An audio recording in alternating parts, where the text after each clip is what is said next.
Okay, welcome everybody. Dennis Young here, podcast show. Please subscribe if you can, if you want. And today another special guest, Gerald Hammill, a fantastic guitar player. I've Thanks. known him for a long time, and it's good to see you, Gerald. How you doing? Yeah, it's great to see you too, Dennis. Thanks for having me. Oh, of course. So I wanted to go over like your beginnings of how you got interested in music, and we'll take it from there. Okay, sure. So I guess some of my earliest memories are just being a kid, seeing bands play like jazz combos, being out to dinner with my parents, and then seeing a little jazz trio in the corner of the restaurant playing, and being really intrigued by the guitar. Just looking at this guitar player, I think it was a Gibson ES 335. I remember it being a real big Oh, looking okay, right. guitar, and I was probably only 3 years old. And Wow. so then, when I was a little bit, by fast forward a couple years, the Monkees were on reruns on TV, on afternoon TV in Florida, which I'm from Oh, Tampa wow. Bay. How about that? And so I started watching the Monkees, and I'm like, oh, this looks really cool. So, and this is before all the records were coming out, being repressed. I mean, this is rerun. The show was long off the air. So my mom would take me to used record stores. I buy Monkees records. How about And that? and I remember my parents that were kind of a little too old for rock and roll, past Elvis. But I had some Okay. older cousins that said, "Well, the Monkees aren't real," which, well, that's debatable.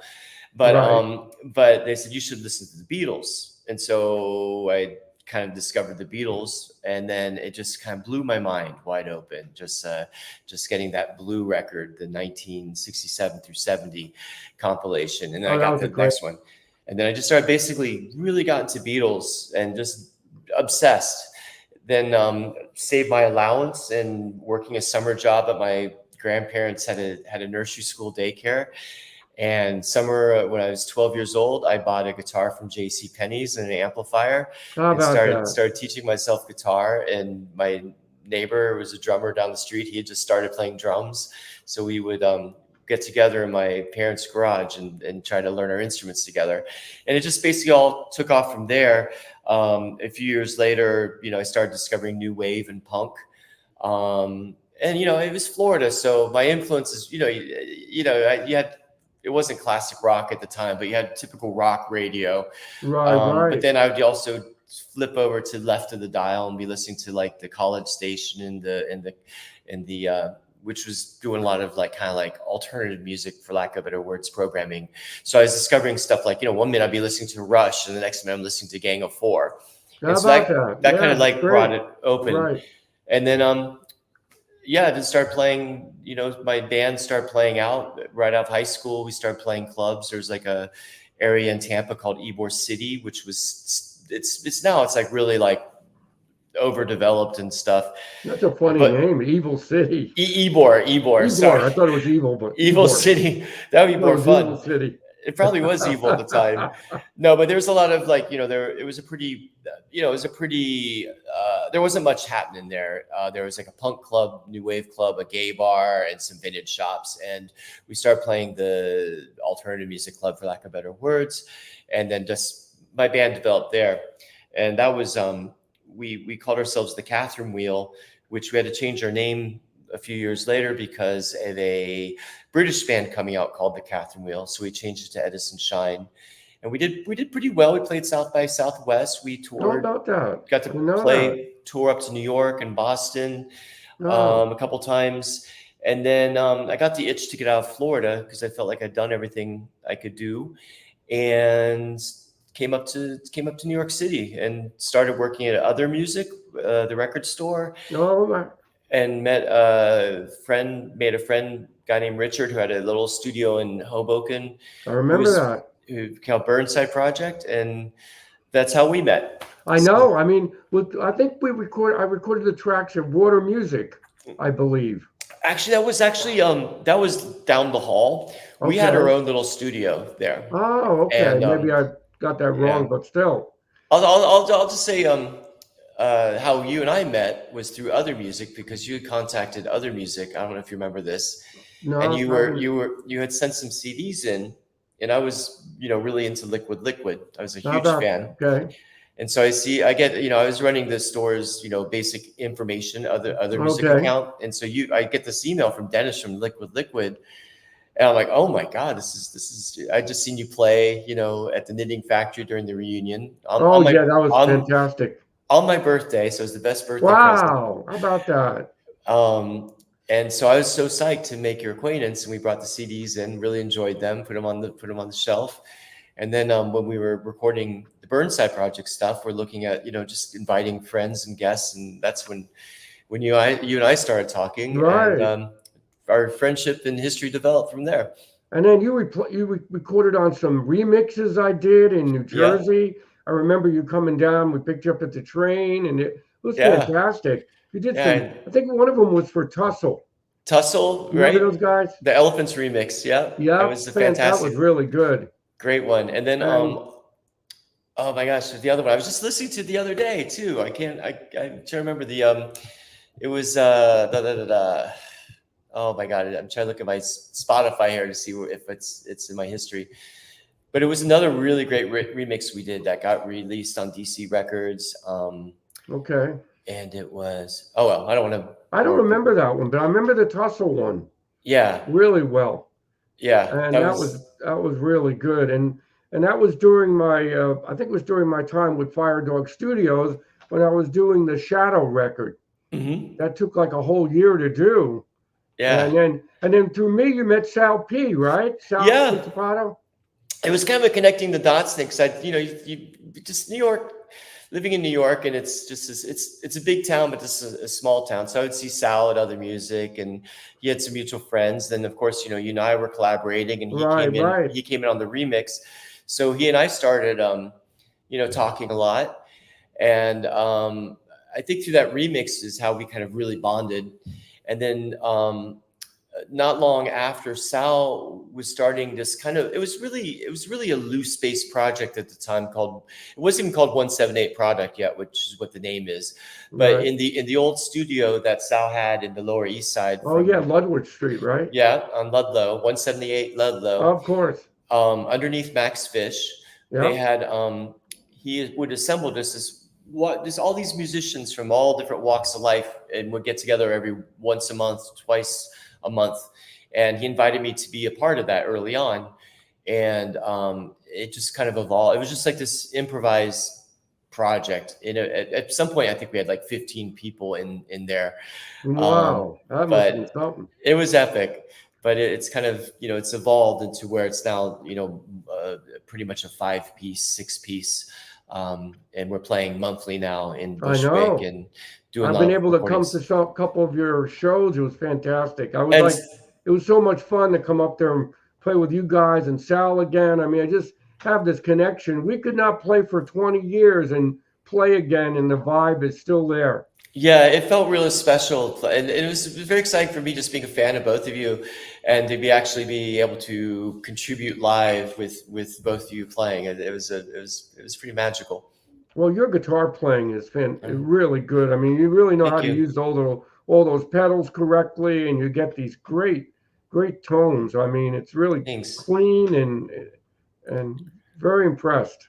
I appreciate that. I think 178 Product is what the project is called now. The name coming from 178 Ludlow, which is now no longer there. It's a hotel and restaurant, I believe. But yeah, that's with what we're doing with that project, with 178 Product, is basically it's all made up on the spot, and it's really more about mood and dynamic than. It's not a jam band. I think that's the important part. A lot of people, when they think about improvise, traditional rock band, and I don't think we're traditional by any means. No, we have two keyboard players. One of our keyboard players playing a melodica, and it's all dubbed out and stuff.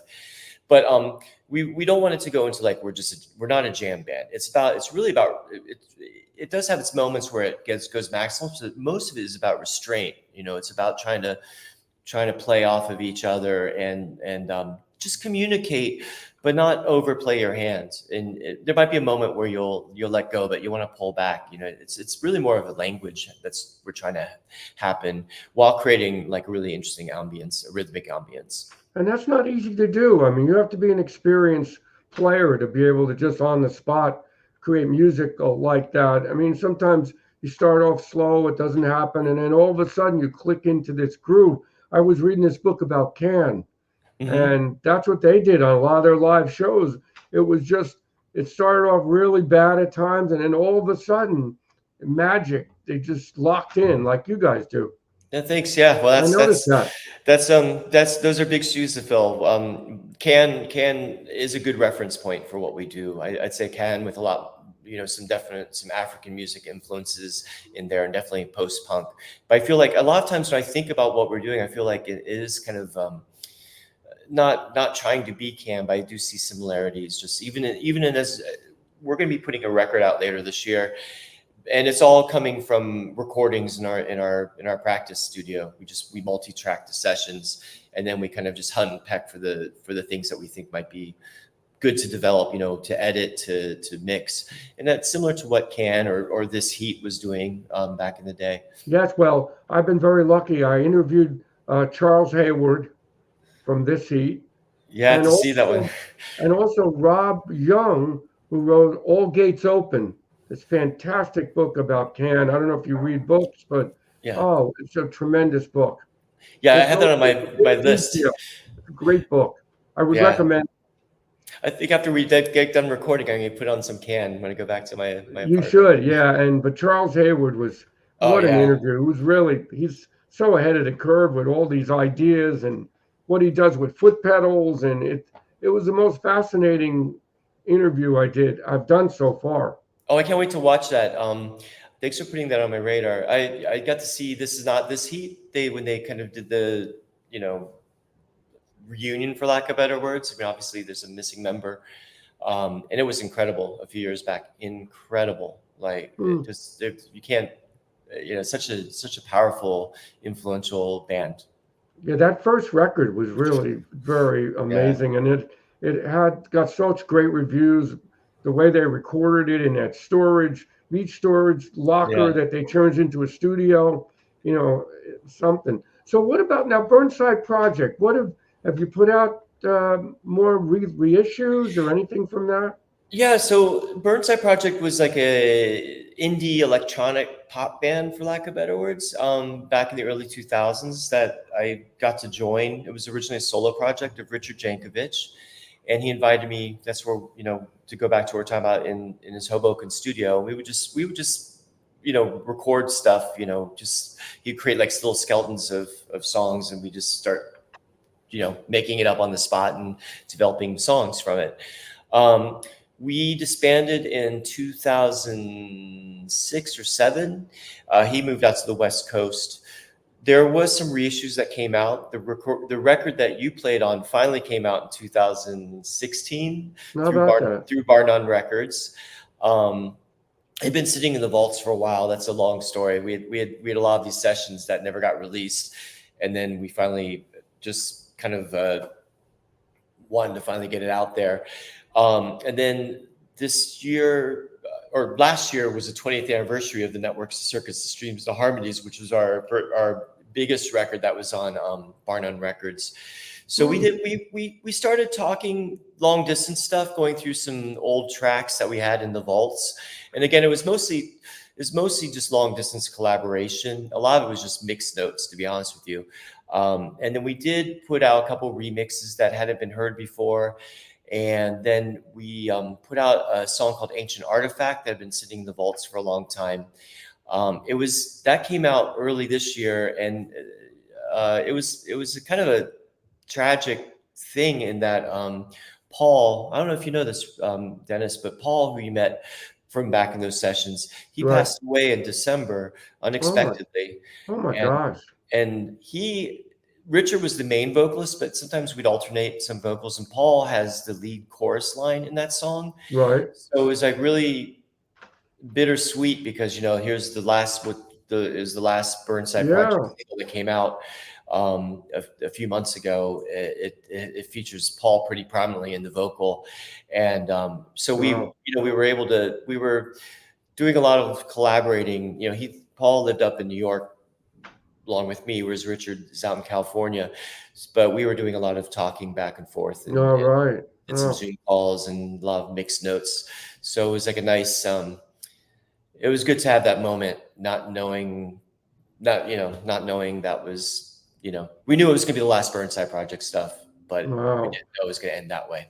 You know, So, there's some rare liquid material too. I don't know if it'll ever come out. We did two recording sessions, 2003 and 2009, but mm, none of that music ever was mixed, and I don't know whatever's going to happen with it. There's some original things on there. The only thing that's coming out is a DFA 12. I think it's going to be a 7-inch bell head that they did, and I think maybe a remix by somebody. But other than that, who knows? You know, it's the way it is. And you have yeah. four people that have to make decisions, and you're only 1/4 of what people decide. So Yeah. And then sometimes it you have to happens. get the record label involved too. So you're And just, right. yeah, And the reason I started this show is Primitive Sub to get some of this rare videos out and also talk to a lot of people that uh, deserve recognition that aren't getting it anymore. You well, know, well, like yourself, Bob Bird. I'm going to be talking to Ernie Brooks oh, on wow. that whole day, so it's been a fun journey. Yeah. Ernie Brooks, he's going to have a lot of interesting things Oh my just from his gosh. days in Modern Lovers to working with Arthur Russell to Yeah, all that's incredible. another. I'm an avid reader. I'm reading a book by Tim Lawrence about Arthur Russell, and he's mentioned a lot in that. Reese Chatham, Peter Gordon, all these amazing characters from that period. Well, that's what I think is exciting for me because that's, I'm a little younger, not much, but a Right, little younger. But that's a period of time I'm so interested in. And I didn't get to New York till the year 2000. So this is old history by then. But that's like the New York that I really am very interested in and kind of brought me here just to be able to walk down the streets and know the history oh and yeah, feel the ghosts, for lack of better words, of that era and be able to get to become friends and collaborate and talk to a lot of musicians I respect and love. And that's, I don't know, that to me is better than any gold record on the yeah, wall. absolutely. I mean, that 78 to 83, 84 was such a unique period in New York history, music wise. I Yeah. mean, it was caught in time what was going on back then. Yeah, You had it's all great those. when I have it on DVD still. Of course, I think it's on Criterion. Downtown 81 is such a good, Oh interesting yeah, time capsule of and that. we were born before computers, before Spotify, before any computers could download any music at any time on your phone. And now, unfortunately, a lot of people just scroll through these records on the computer really fast and don't understand the artist. Uh, when I create records, I have a whole list of how it runs, song to song. And I don't know, I think artists still do that, but it's kind of sometimes overlooked when you're on a computer program and you're going scrolling through from song to song. But it's the way Yeah, it is. it's definitely changed. I mean, I feel like it's gone back to how it was in the early, in the 50s, 60s, where you were Right, more putting out singles. It wasn't until later that the album became the art form, it became the format, right. in terms of what it is. And I feel like because of the streaming era, it has gone back to more, and of course, then you also have people affecting the song lengths because they want to, That's do right. it every 2 minutes and the songs are becoming shorter. But I think there's still a lot of great creators out Oh, there, yeah. You just have to music find makers it. creating like true art, I mean, so, Oh, and I think it's an exciting time in the sense that I do like, it's weird. I'm a vinyl buyer, and I prefer physical as my way of playing, right. of I listening to agree. music. But I have a 4 year old who likes to get into my record. He's not gonna. Frankly, I probably spend more time streaming than physical media, even though I have thousands of records in my apartment. It's just what it is, and it is exciting to be able to find something that you haven't heard before, be able to dive into something that you might not have been able to find at a record store. But it also takes away that mysterious, the mystique of it.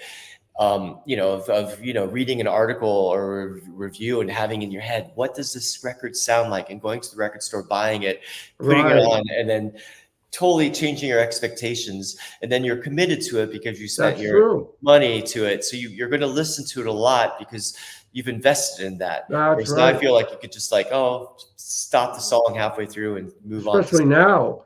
I Yeah. mean, when I was in college at Rutgers, we had a store in New Brunswick that had cutouts, $1.99 from Europe. Oh, So I wow. was able to get all these great records like Can and Van de Graaff Generator and Captain Beefheart and all this crazy stuff. And that was really influenced a lot of my playing after when I was in college, listening to music like that. It's But funny. now it's expensive.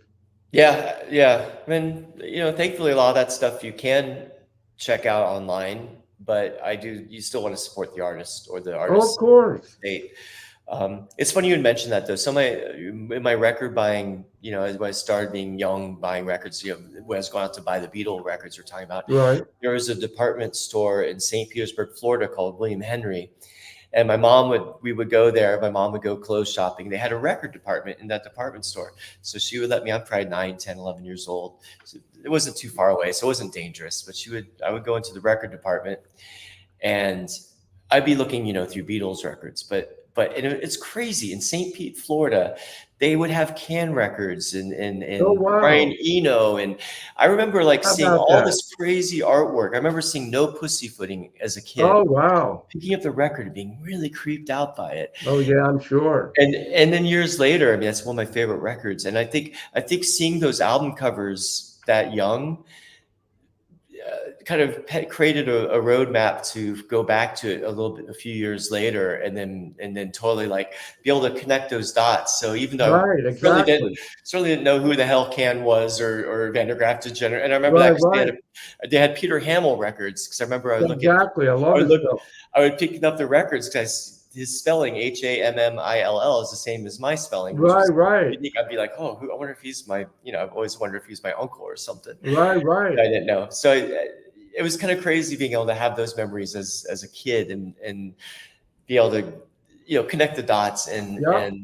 and maybe that's, subliminally helped inform where I'm at today musically Now, listening. briefly, let's talk about other music. I mean, that was a Well, great store. I mean, how long were you working there? I was there for 15 years. That's pretty Um, long. yeah, I loved it there. It was the best.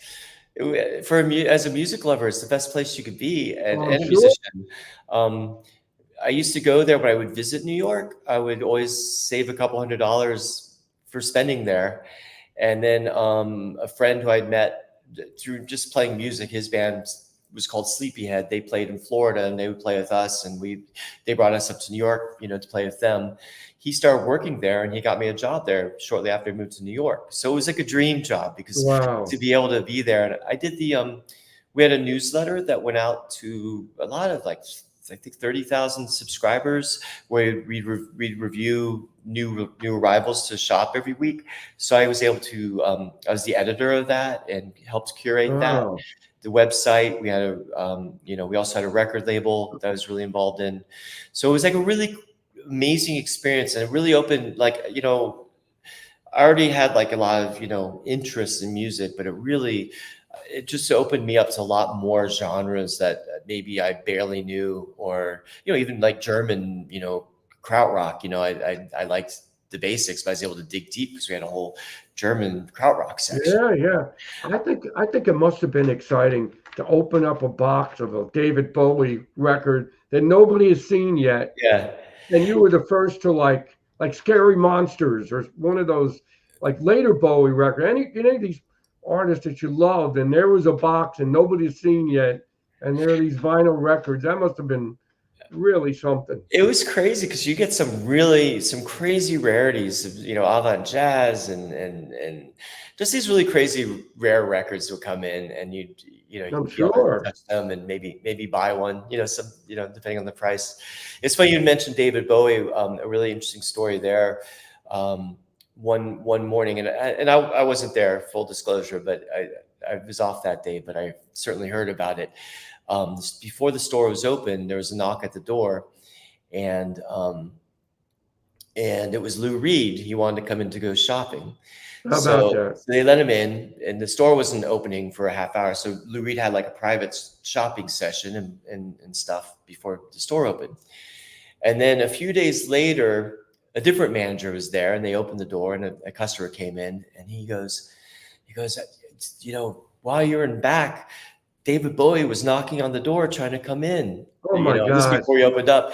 And so to me, I think what probably happened was Lou Reed probably was in contact with David Bowie going, yeah, you should go Like, buy other you music got it. and go shopping before they open. And poor David was Oh, up there that's knocking the amazing. door and did not get let in because no one heard him. Yeah, well, we had a crazy thing with Lou Reed. We did a live to France radio broadcast in a studio, and after us was Lou Reed doing an interview. So he comes in and says, "Who are these young guys? Get them out of here!" And he wanted us out of the studio while he did his thing. So I don't know. Maybe he was having a bad day, He but was, it's one of those stories. yeah, it's a good story. He's cantankerous for sure. And now, did you see any other celebrities that walked in or Oh people that yeah. you saw? Yeah, we'd have like Bjork would shop there when she'd be in town. She'd come in there pretty frequently. Gosh, this is gonna be like page 6 here. It'd be a lot of musics people. Johnny Greenwood from Radiohead would come in. Martin Gore from Depeche Mode. How about that? Regina Spektor. Um, gosh, Sal Principato. Of course. But we'd also have actors. I remember Robin Williams came in once to buy How about a that? Sleater Kinney record for one of his children. What's her name? Garden State. That actress. She came in. Oh, what? Natalie Portman. Remember, she would come in a few times. There were a lot. It was a very Thurston Moore. A lot. Of course, all the Oh people yeah. that Jim O'Rourke would come in, would shop there frequently. So you had a lot of the underground musicians. Which we were tight with because some of them even worked there. I mean, Animal Collective, Dave and Noah, Avi Terra and Panda Bear, they worked at Other Music for years. Beans from Anti-Pop Consortium worked there. I know there are others I'm forgetting, but Wow. it was like a definite incredible community, and just very lucky to be a small Yeah, part. that sounds like a great experience. I know there's a YouTube show, Amoeba, this big record store Mhm. in California, and they get these artists and then they talk about their favorite records. Yeah, Have you what's in seen your that? bag? Yeah, That's a what's in good your bag? show. Yeah, totally. It's kind of like a little bit like that vibe. There is a good documentary that Rob Hatchmiller, who was an old Other Music employee, and his wife Paloma Basu put together called Other Music, and you could stream I that. gotta check that out. It's a really interesting. I don't just say that being a former employee, but I think it's a really great piece on just of the time and what a record store meant to communities culturally, and also on a bigger level. I think it shows what how an independent business, a mom and pop shop, becomes a piece of the fabric of a community, and the impact it can have, especially when it goes away. Yeah, we lost 2 years ago around here. Vintage Vinyl was a fantastic store. And now the only thing really big left around here like is the Princeton Record Exchange. That's still Yeah, around. But as far as record stores like that, they're hard to come by. They're still around, but not as much. yeah. I think it's a little different now because back in the day, the new music on the physical media, be it CD, tape, Right. LP, whatever, was so important to people, and It's now a you bought that as a part that was part of your budget. Now with streaming and stuff, you don't. It's more of a niche thing, and even with all the vinyl resurgence that's happening, with all that's coming out now, it's not going to replace the economics of what it was in the 2000, early 2000s with right. Oh, CD buying. absolutely. So, it's hard for a record store to survive, especially and maybe I'm just talking about the city, here because the rents are so high. But I think you need to have a lot of, you need to be able to flip a lot of good, expensive rarities to pay the Right, rent, right, or, be able to, so it's hard to base a business model on new music alone.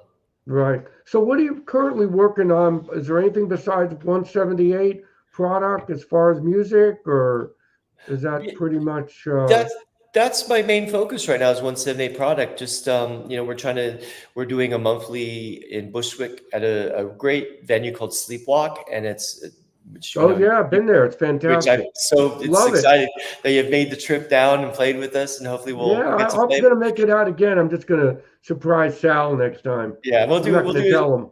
we'll get Primitive Substance there, and we'll do a show together. I hope so. In Yeah, fact, we want you to jam with us sometime. I would love You to. know, come out to where we live here in Central Jersey. We have I have a nice little room set up, and we'd love to have you down. I would love that. I Thank mean, a you. week, maybe an afternoon session, whatever, whenever you can. Would love that. We'll make that happen this We'll have to year. do that.